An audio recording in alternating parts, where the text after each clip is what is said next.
Hey guys, we are live. Welcome to Calm Belly TV. If you're new around here, this is my weekly live video chat every Wednesday at 5:45 Central Time, right here on the Calm Belly Kitchen Facebook page. So if you're watching this, you're probably watching the replay because no one's been able to hop on live yet. So welcome, thanks for watching the replay, thanks for catching it. Leave a comment and tag me if you have a question. So when you use my name and tag me, I'll be sure to see it, which is helpful because sometimes things can get lost in the shuffle. So today our topic is, when should you start over with the elimination phase? This is a question that I get asked a lot. It comes up frequently. It came up recently in my group coaching program, and someone asked it on a thread just the other day. So I thought it would be an excellent topic, okay? So let's just dive into it. Actually, let's give it a second for people to hop on. I know I'm starting to do these videos over on my business page versus the group page. So I think it's a new system for people. So we're gonna hang out for just a minute, and I forgot to introduce myself. I knew I was getting ahead. So I'm Julie O'Hara, and my website is calmbellykitchen.com.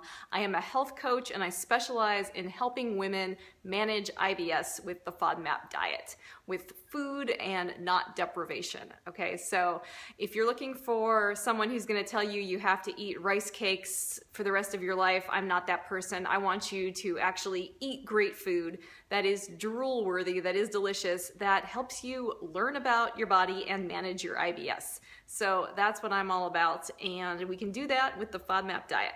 Okay, so the elimination phase is the first phase of the diet. There are three phases: the elimination phase, the reintroduction phase, and the real life phase, where you put it all together and learn the healthy lifelong habits that keep your symptoms under control. So the first phase, often the hardest because you're taking food away, you're taking it all away, right? So the goal is to eliminate as many FODMAP sources from your diet as possible.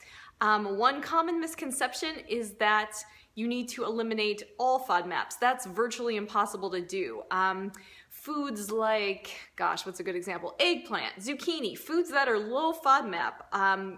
At a certain quantity, if you eat enough of them, they do contain FODMAPs. You're just eating portion sizes that are low FODMAP. All right, so you're not gonna ever really eliminate all of them, and you don't have to. That's not what's important. So the question that we're answering today is, when do you need to start over? So when have you screwed up the elimination phase so much that you just need to start over? So the answer is never. You never need to start over, and I'm going to explain why. So the goal with the elimination phase is not to just restrict yourself for a certain amount of time, however long you think that's supposed to be. That is not the point. The point is to learn and discover that FODMAPs are the cause of your IBS symptoms, of your digestive symptoms. However long that takes, it's going to be different for everyone. Some people eliminate FODMAPs, and within 2 weeks they're feeling amazing, and ultimately they can be done with the elimination phase. They can move on to the reintroduction phase. So the goal it's not a cumulative effect. You're not healing your body. Taking away FODMAPs is going to make your body feel better, and you're going to feel like you're healing, and there are going to be changes happening to your gut bacteria, and some of those aren't necessarily good changes. But it's not a thing where taking away FODMAPs makes you better or changes you. What you're doing is an experiment. It's a learning diet. And so by taking FODMAPs away, and if you see a big improvement in your symptoms when that happens, you've learned that FODMAPs were your problem. So you're done. That's the whole goal of the elimination phase. So then once you reach that point, once you feel satisfied that you've learned about how your body reacts without FODMAPs, and the other kind of side benefit of the elimination phase is you also get to learn how other factors affect your digestion. And this is one of the kind of overlooked things, but it's like, I don't know, it's like choirs of angels singing when people realize how big of a factor stress and hormones, your monthly cycle, other things besides FODMAPs, how they affect your body, the volume of food you eat, the timing of your food. So all these different things. And when you take away FODMAPs, you discover how all these other elements can affect your body. So it's a really nice benefit. Okay, so let's just say you go completely you know, off the reservation and you, you fall off the wagon completely and just eat whatever you want for an entire week when you're supposed to be doing the elimination phase? Do you have to start over?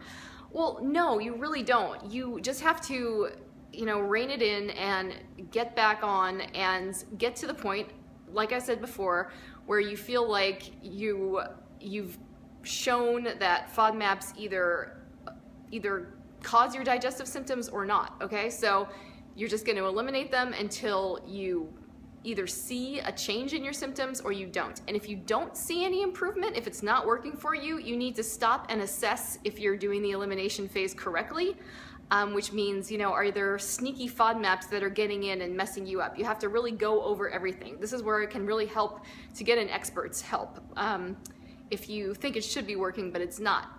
So at that point, you assess and you decide what to do. So you either move on to the reintroduction phase, you keep doing the elimination phase if you think you need to make some improvements, or you go back and see if there are other issues that could be causing your digestive problems. Maybe it's not IBS, maybe FODMAPs aren't going to help. So for you guys watching now, do you have any questions? Does this sort of make sense? It's not about how long you do it for. It's not about healing your body. In the cases of something like SIBO, that's a different story. I'm talking about using the FODMAP diet for IBS. So essentially, you never really have to start over. And with most of you, you're asking, well, what if I go out to dinner and I try to order the right thing, but it turns out there was garlic in my dinner and I get some symptoms? You absolutely don't have to start over. So if that scenario happens, you just keep on going. Nothing really changes. So, you know, maybe for the next day you don't feel so well. It totally depends. You might feel okay. You know, if you just had a little something that sort of, you know, triggered a little symptoms, or maybe it doesn't, you just keep going. And over time, you're going to learn if FODMAPs, taking away FODMAPs, are helping your symptoms or not. So that's the story. That's the kind of long answer to a pretty simple question, actually, but it's a lot to wrap your head around because it really is a learning diet and you're collecting data and information about your body. So the other part of this question that someone asked in the Facebook group is, how long does it take to recover when you've eaten a high FODMAP food? And the answer to that is that it's going to be different for everyone. And I mean, maybe if you ate one speck of garlic, maybe you get a little bloated. If you eat, you know, a whole meal full of it, you're gonna have worse symptoms. You know, it depends on that. But it also depends on you. I mean, you might accidentally eat something that contains some FODMAPs that you're avoiding and you feel fine. Maybe those weren't FODMAPs that really trigger your symptoms. Maybe your body was just in a really good state on that day and, you know, didn't really have a reaction. Our bodies change all the time. Our reactions can be a little bit inconsistent, which is frustrating, but just think of all the things that are involved in your body and your digestion. So the amount of time it takes, just hopefully it's short, you know, just eat food that's really comforting, that you know is really easy on your system, whatever that is for you, and that's it. It depends for everyone. Some people, it kind of can depend on how fast your gut motility, how fast the food goes through you. So if it's quick, your symptoms are likely to go away faster. Some people, it might take 2 days, 3 days tops. If it takes longer than that, you might have something else going on, or it's multiple symptoms, multiple problems sort of piled up onto each other. So that's the answer to when do you have to start over. So it's really ultimately never. You just want to get to the point where you've learned that FODMAPs either caused your symptoms or not. That's the point of the elimination phase. All right, does anyone have any questions? Any general FODMAP questions? I'm happy to answer. That's what Calm Belly TV is for. I like to cover a topic, but then also just take your questions so you have a chance to, you know, ask a real human who knows a bit about it. All right, guys. Well, I'm trying to keep these short because sometimes I do tend to ramble on. So if you missed the beginning, go ahead and rewatch it. The video is up here and immediately ready to rewatch after I finish filming. But thank you so much for joining me, and I will talk to you next week. Bye.